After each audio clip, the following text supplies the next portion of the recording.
আসসালামু আলাইকুম, স্বাগত জানাচ্ছি আর টিভির রাতের সংবাদে। আপনাদের সঙ্গে রয়েছি আমি হাবিবা আফরোজ। এবারে জানাবো বিস্তারিত সংবাদ। চলতি বছরই জাতীয় নির্বাচন অনুষ্ঠানে একমত বিএনপি ও খেলাফত মজলিস। স্থানীয় প্রয়োজনীয় সংস্কার শেষে দ্রুত জনগণের সরকারের কাছে ক্ষমতা হস্তান্তরের অন্তর্বর্তী সরকারকে আহ্বান দল দুটির নেতাদের। এদিকে বিএনপির স্থায়ী কমিটির সদস্য ডক্টর মঈন খান বলেন, নির্বাচন বিলম্ব হলে ফ্যাসিবাদী শক্তির সুযোগ তৈরি হবে। খান আলমিনের রিপোর্টে বিস্তারিত।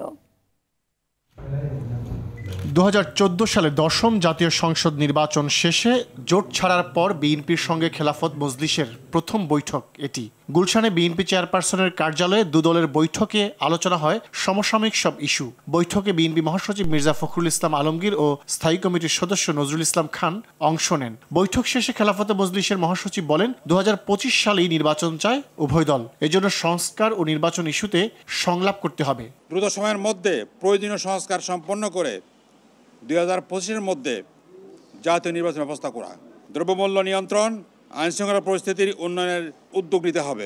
নজরুল ইসলাম খান বলেন, প্রয়োজনীয় সংস্কার শেষে দ্রুত জাতীয় নির্বাচন দিলে রাজনৈতিক সংকট কেটে যাবে। জাতীয় নির্বাচন এবং জনগণের হাতে ক্ষমতা ফিরিয়ে দেওয়াটা জরুরি। এর জন্য যেসব সংস্কার প্রয়োজন, গুরুত্বপূর্ণ, এই সংস্কারগুলি তো আমরাও চাচ্ছি এবং সেটা যত দ্রুত সম্ভব। এটাকে ঝুলিয়ে রাখা ঠিক হবে না।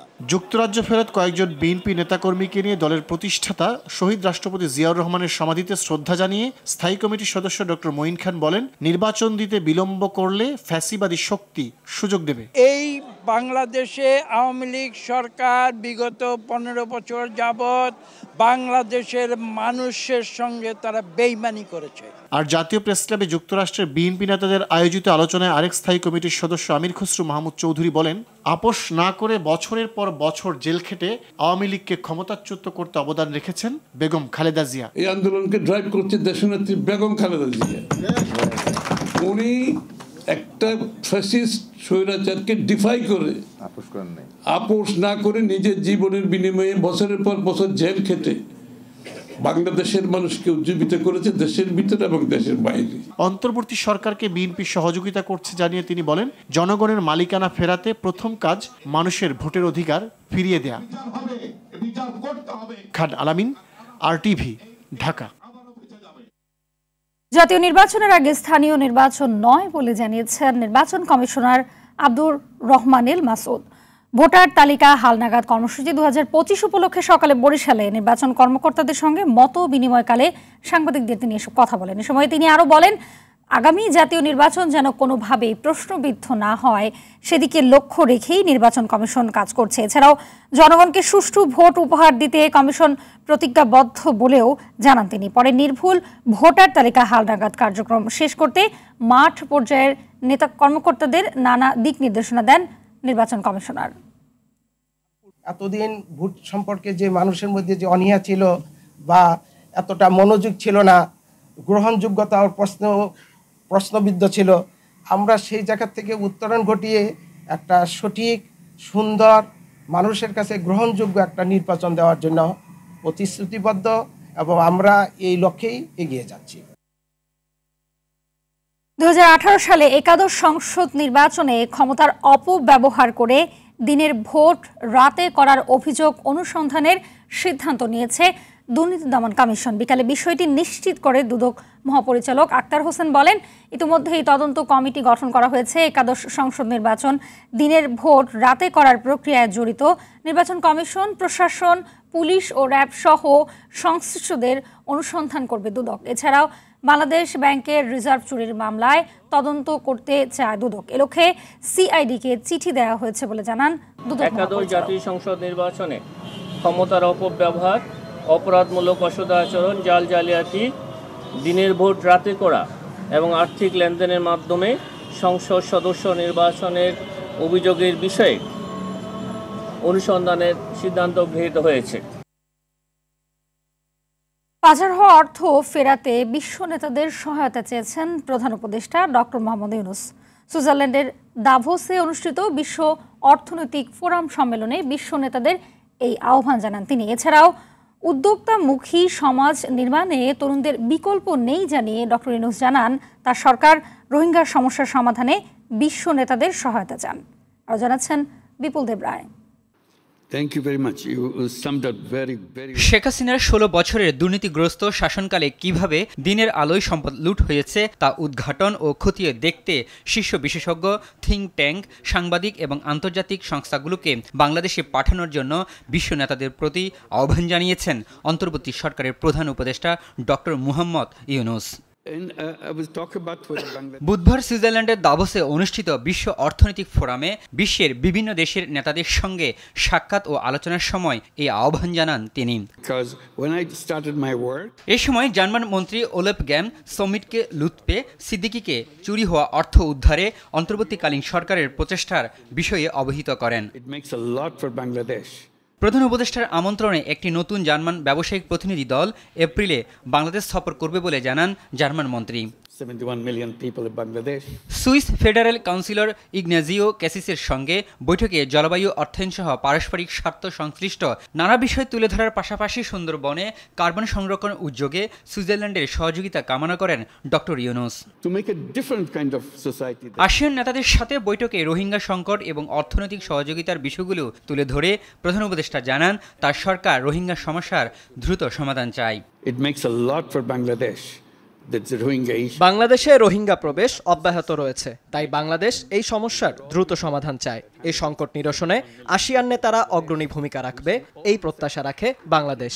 উদ্যোক্তামুখী সমাজ নির্মাণে তরুণদের বিকল্প নেই বলেও জানান doctor Muhammad Yunus. Social business funds can be created so that the funds can be available to the young people. তরুণদের সক্ষমতাকে কাজে লাগাতে হবে, তাদেরকে নেতৃত্ব পর্যায়ে আনতে হবে। তাদের নতুন নতুন আইডিয়া, প্রযুক্তি ব্যবহারের সক্ষমতা রয়েছে, যা সমাজে ও অর্থনীতিতে ভূমিকা রাখবে। এর আগে জাতিসংঘের মহাসচিব আন্তোনিও গুতেরেসের সাথে সাক্ষাৎ করেন তিনি। বিপুল দেবরাই, RTV, ঢাকা। যুক্তরাষ্ট্রের নতুন প্রেসিডেন্ট ডোনাল্ড ট্রাম্প প্রশাসনের সঙ্গে বাংলাদেশের ঘনিষ্ঠভাবে কাজ করার সুযোগ রয়েছে। আঞ্চলিক নিরাপত্তা, অর্থনীতি ও ভোটাধিকার নিশ্চিতের মাধ্যমে এই সুযোগ কাজে লাগানো যায় বলে মনে করে বিশেষজ্ঞরা। সুফিয়ান ফারাবির রিপোর্টে বিস্তারিত। যুক্তরাষ্ট্রের ৪৭তম প্রেসিডেন্ট হিসেবে শপথ নেয়ার কয়েক ঘন্টার মধ্যে বেশ কিছু গুরুত্বপূর্ণ আদেশে সই করেন দ্বিতীয়বার দেশটির ক্ষমতা নেয়া প্রেসিডেন্ট ডোনাল্ড ট্রাম্প। ট্রাম্প দায়িত্ব নেয়ার পর বিশ্বের অনেক দেশেই পররাষ্ট্রনীতি নিয়ে নতুন করে ভাবনা তৈরি হয়েছে। কেউ পাচ্ছেন বন্ধুত্বের ডাক, কারো ব্যাপারে এখনো অবস্থান স্পষ্ট করেনি ট্রাম্প প্রশাসন। ট্রাম্পের পূর্ববর্তী 4 বছরের শাসনামল বিশ্লেষণ করে বিশেষজ্ঞরা বলছেন পররাষ্ট্রনীতিতে স্টেট ডিপার্টমেন্টের উপর নির্ভর করে ট্রাম্প প্রশাসন। সুতরাং গুরুত্বপূর্ণ ভূমিকা রাখতে হবে বাংলাদেশের পররাষ্ট্র মন্ত্রণালয়কে। অন্যদিকে যুক্তরাষ্ট্রে নিযুক্ত বাংলাদেশের রাষ্ট্রদূতকেও পালন করতে হবে গুরু দায়িত্ব, তবেই মিলবে কাঙ্ক্ষিত সুফল। পরিবর্তিত পরিস্থিতিতে পররাষ্ট্র মন্ত্রণালয়ের কার্যকর পদক্ষেপ দেখতে চান কলাম লেখক শাফকাত রাব্বি। ট্রাম্পের আমলে আপনারা আশা করবেন যে পররাষ্ট্র মন্ত্রণালয়, যেটা আমেরিকার, তারাই বাংলাদেশের ইস্যুটা দেখভাল করবে এবং তাদের হাতেই বাংলাদেশের ইস্যুটা থাকবে। এবং আমি আশা করি আমেরিকা ট্র্যাডিশনাল যেই আমেরিকা আমরা দেখে আসছি সেখান থেকে খুব বেশি কোনো চ্যুতি হবে না। তার মতে কূটনৈতিক সম্পর্ক এগিয়ে নিতে রাষ্ট্রদূতদের ভূমিকা সবচেয়ে গুরুত্বপূর্ণ। অ্যাম্বাসিডি কি করে সেটা হচ্ছে ইম্পর্টেন্ট ফ্যাক্টর, এবং সেইটা এফেক্টিভ করার জন্য যা করা দরকার আপনারা সেটা করবেন। জুলাই গণঅভ্যুত্থানের পর বাংলাদেশ যুক্তরাষ্ট্রের মধ্যে আরো চমৎকার সম্পর্ক গড়ার সুযোগ তৈরি হয়েছে বলে মনে করেন ঢাকায় নিযুক্ত সাবেক মার্কিন কূটনীতিক জন ড্যানিলয়েজ। বাংলাদেশের সঙ্গে যুক্তরাষ্ট্রের চমৎকার সম্পর্কের বিষয়ে আমি আশাবাদী। ইন্দো প্যাসিফিকের নিরাপত্তা, দুদেশের জনগণের মধ্যকার সম্পর্ক ও অর্থনৈতিক সহযোগী হিসেবে দেশ দুটি কাজ করবে। বর্তমান অন্তর্বর্তী সরকার ও পরবর্তীতে নির্বাচিত সরকারের সঙ্গে ট্রাম্প প্রশাসন বন্ধুত্বপূর্ণ সম্পর্ক বজায় রাখবে বলে আমি বিশ্বাস করি। ট্রাম্প প্রশাসন নির্বাচিত সরকারের সঙ্গে কাজ করতে আরো উৎসাহ বোধ করবে বলে মনে করেন জন ড্যানিলয়েজ। During every single day of the Trump administration. Sufian Farabi, RTV, Dhaka. July আগস্টের গণহত্যা ও মানবতা বিরোধী অপরাধের বিচারে আন্তর্জাতিক অপরাধ ট্রাইব্যুনালের এখতিয়ার চ্যালেঞ্জের আবেদন খারিজ করে দিয়েছে ট্রাইব্যুনাল। এর ফলে ট্রাইব্যুনালে বিচারে কোনো বাধা নেই বলে জানান চিফ প্রসিকিউটর তাজুল ইসলাম। গণহত্যার প্রধান আসামি শেখ হাসিনার বিদ্বেষমূলক বক্তব্য গণমাধ্যমে প্রচার না করার আহ্বান জানান তিনি। অধর ইয়াসমিনের রিপোর্ট। গুম, হত্যা, অপহরণ সহ নানা অভিযোগে আলোচনার কেন্দ্রে সাবেক সেনা কর্মকর্তা জিয়াউল আহসান। বৈষম্য বিরোধী ছাত্র জনতার আন্দোলনে সংগঠিত গণহত্যা ও মানবতা বিরোধী অপরাধের বিচারে গঠিত আন্তর্জাতিক অপরাধ ট্রাইব্যুনালের এখতিয়ার চ্যালেঞ্জ করে আবারও আলোচনায় আসেন তিনি। বুধবার সে আবেদন খারিজ করে দেন ট্রাইব্যুনাল। একই সাথে তাকে খালাস দেওয়ার আবেদনও খারিজ করা হয়। শুনানি শেষে চিফ প্রসিকিউটর বলেন, এখতিয়ার চ্যালেঞ্জের বিষয়টি ট্রাইব্যুনালে শুনানির সুযোগ নেই, এটি সাংবিধানিক আদালতের বিষয়। যে আইন দ্বারা এই ট্রাইব্যুনালটা প্রতিষ্ঠিত, অর্থাৎ 1973 সালের ক্রাইমস ট্রাইব্যুনাল অ্যাক্ট, সেই আইনের বৈধতা বা সেই আইনের কোনো সংশোধনের বৈধতা চ্যালেঞ্জ করার জায়গায় এই ট্রাইব্যুনাল নয়। কোনো আইন যদি সংবিধানের সাথে অসামঞ্জস্যপূর্ণ হয় বা চ্যালেঞ্জ করার প্রশ্ন আসে, তাহলে অবশ্যই তাকে সাংবিধানিক আদালতে যেতে হবে। জিয়াউল আহসানের আইনজীবী বলেন, আলোচনা করে পরবর্তী সিদ্ধান্ত নেবেন তারা। এই ট্রাইব্যুনাল হচ্ছে 1971 সালের আমাদের যে মহান মুক্তিযুদ্ধ, সেই মুক্তিযুদ্ধের যারা অপরাধী ছিলেন তাদেরকে বিচার করার জন্য এই ট্রাইব্যুনাল হয়েছে। মূল স্পিরিটই ছিল যে যুদ্ধ অপরাধীদেরকে বিচার করতে হবে, এবং তার কারণেই কিন্তু এই আইনটা হয়েছিল, এই ট্রাইব্যুনালটা হয়েছিল। আর আমি যেটা আবারও বলতে চাই যে জুলাই আগস্টে যেটা ছিল সেটা হচ্ছে যে একটা পলিটিক্যাল কনফ্লিক্ট। বিচার প্রভাবিত করতে বিদেশে বসে শেখ হাসিনার বিদ্বেষমূলক বক্তব্যে সাক্ষীরা ভয় পাচ্ছেন ও তদন্ত কাজে ব্যাঘাত ঘটছে বলে জানান চিফ প্রসিকিউটর। আসামি শেখ হাসিনা তার যে হেট স্পিচ বা ঘৃণা সূচক যে সমস্ত বক্তব্য, আমরা গণমাধ্যম কর্মীদের কাছে অনুরোধ করব যে এই ঘৃণা সূচক বক্তব্য যেটা বিচার প্রক্রিয়াকে প্রভাবিত করার জন্য করা হবে, সেগুলোর প্রচারে যেন আপনাদের পক্ষ থেকে কোনো ফ্যাসিলিটেট করা না হয়। ন্যায় বিচার প্রক্রিয়াটাকে সুরক্ষিত রাখার জন্য এই ব্যাপারে আপনাদের সবারই দায়িত্বশীল ভূমিকা আশা করছি। অধরা ইয়াসমিন, RTV, ঢাকা। জুলাই আন্দোলনের গতি কমে যায়নি। গণ অভ্যুত্থান করে যেভাবে ফ্যাসিস্ট সরকারকে বিদায় দেওয়া হয়েছে, ঠিক একইভাবে নতুন বাংলাদেশ গঠনে রাষ্ট্র সংস্কারে সব শ্রেণী পেশার মানুষকে ঐক্যবদ্ধ থাকতে হবে বলে মনে করেন যুব ও ক্রীড়া এবং স্থানীয় সরকার ও সমবায় উপদেষ্টা আসিফ মাহমুদ। রাজধানীর ভিকারুন্নেসা নূন স্কুল অ্যান্ড কলেজে তারুণ্যের উৎসবের উদ্বোধনী অনুষ্ঠানে কথা বলেন তিনি। যুব ও ক্রীড়া সচিব রেজল মাকসুদ জাহিদি বলেন, প্রধান উপদেষ্টার নির্দেশনা অনুযায়ী যুব মন্ত্রণালয় থেকে জুলাই গণ অভ্যুত্থানে আহতদের আর্থিক সহযোগিতা, উন্নত প্রশিক্ষণ ও কর্মসংস্থানের ব্যবস্থা করা হবে। উৎসবের প্রথম দিন হ্যান্ডবল খেলা, কুচকাওয়াজ অনুষ্ঠিত হয়। এরপর তারুণ্যের মেলা ও আলোচনা সভার আয়োজন করা হয়। এই প্রজন্ম নিজেদেরকে এখন পর্যন্ত একটি অভ্যুত্থান সফল করার মাধ্যমে প্রমাণ করেছে। সামনের দিনগুলোতেও যেন এই প্রজন্ম ব্যর্থ না হয়, সেই জন্য নিজেদেরকে প্রস্তুত করতে হবে এবং ভবিষ্যৎ বাংলাদেশ গড়ার প্রত্যেকটি ধাপে দেশের প্রত্যেকটি সেক্টরে নিজেদের সাক্ষরতার ছাপ রাখতে হবে। বিএনপি চেয়ারপারসন ও সাবেক প্রধানমন্ত্রী বেগম খালেদা জিয়ার চিকিৎসা ওয়ান স্টপ সার্ভিসে করার সিদ্ধান্ত নিয়েছেন লন্ডন ক্লিনিকের চিকিৎসকরা। এমনটাই জানিয়েছেন চেয়ারপারসনের ব্যক্তিগত চিকিৎসক অধ্যাপক AZM Zahid Hossain. Professor John Patrick কেনেডির নেতৃত্বাধীন মেডিকেল বোর্ড বেগম খালেদা জিয়ার রিপোর্টগুলো পর্যালোচনা করার পাশাপাশি আরও কিছু পরীক্ষা নিরীক্ষার জন্য সিদ্ধান্ত নিয়েছে। আগামী 2-1 দিনের মধ্যে লন্ডনে আরও 2 জন চিকিৎসক বেগম খালেদা জিয়াকে পর্যবেক্ষণ করবেন বলেও জানান জাহিদ হোসেন। ৭৯ বছর বয়সী সাবেক প্রধানমন্ত্রী খালেদা জিয়া দীর্ঘদিন থেকে liver cirrhosis, kidney, heart, diabetes, arthritis সহ নানা শারীরিক অসুস্থতায় ভুগছেন। বিভিন্ন বিষয়ের মেডিকেল বিশেষজ্ঞ চিকিৎসক এবং জন হপকিন্স এবং নিউ ইয়র্ক বাংলাদেশ সহ তার চিকিৎসকরা মেডিকেল বোর্ডে অংশগ্রহণ করেছে।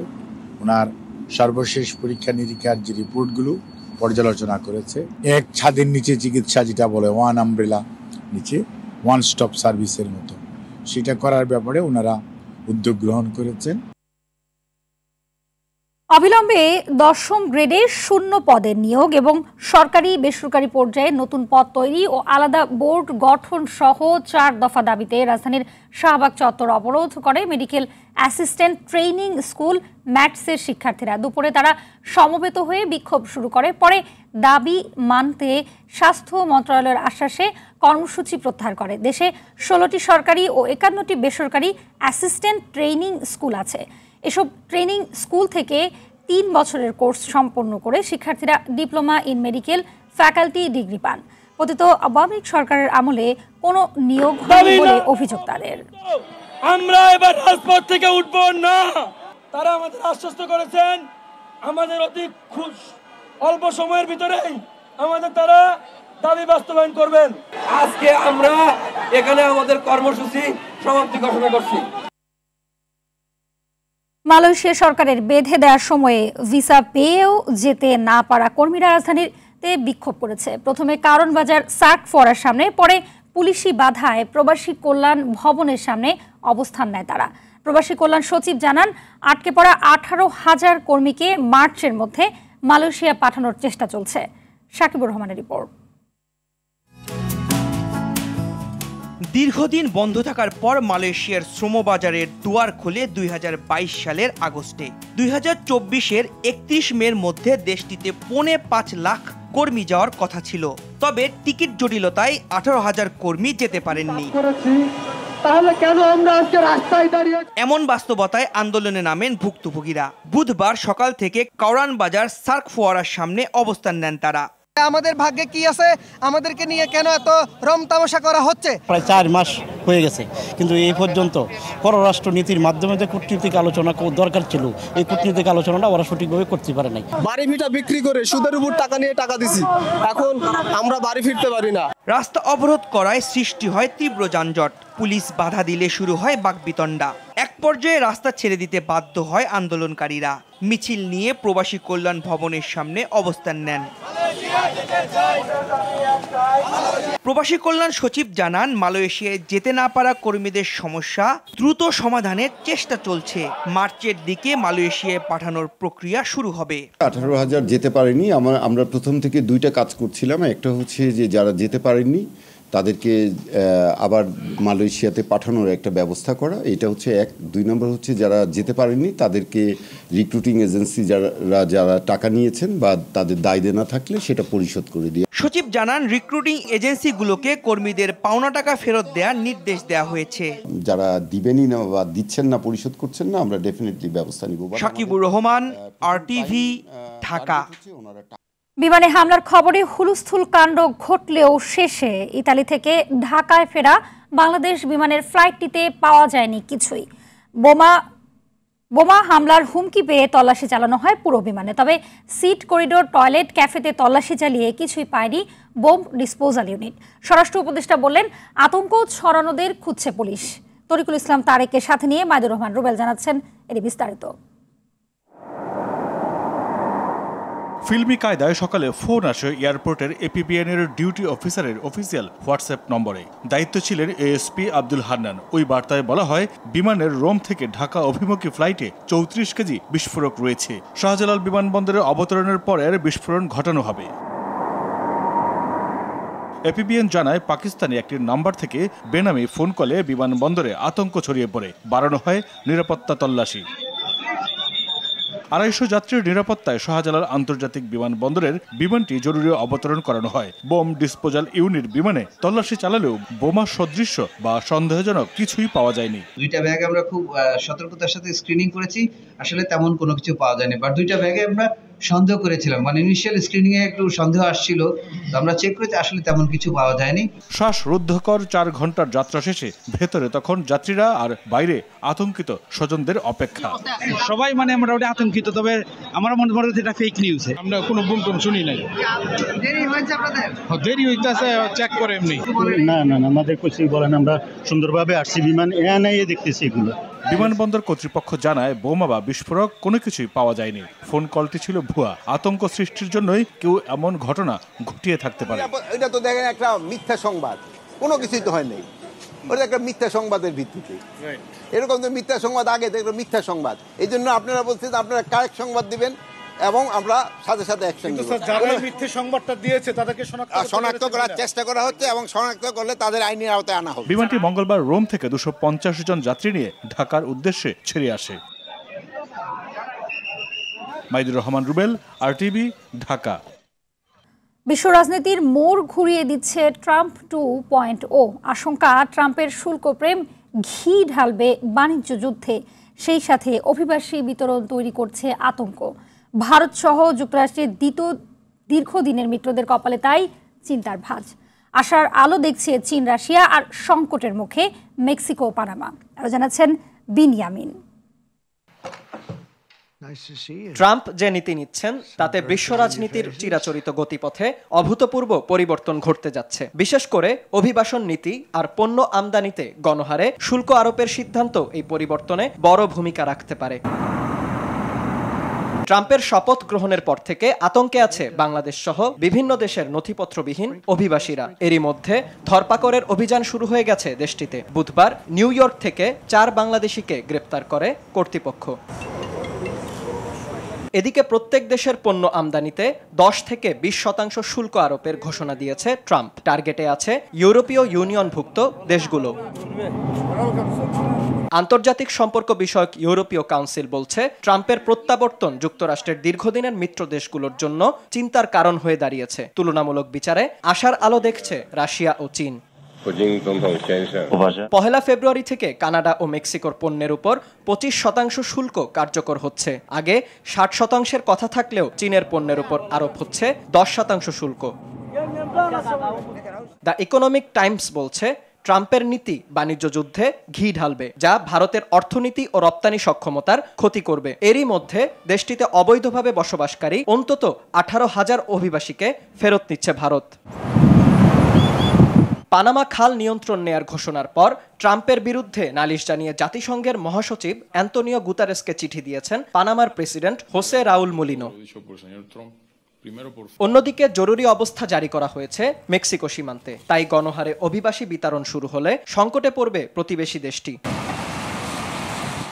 এছাড়া বিশ্ব স্বাস্থ্য সংস্থা ও প্যারিস জলবায়ু চুক্তি থেকে বের হয়ে আসা কিংবা ন্যাটো প্রশ্নে ট্রাম্পের অবস্থান পাল্টে দিতে পারে আন্তর্জাতিক রাজনীতির চিত্র। বিনিয়ামিন, RTV। রাতের সংবাদ এ পর্যন্তই। মধ্যরাতের সংবাদ রাত 1টায় দেখার আমন্ত্রণ রইল। ধন্যবাদ সবাইকে।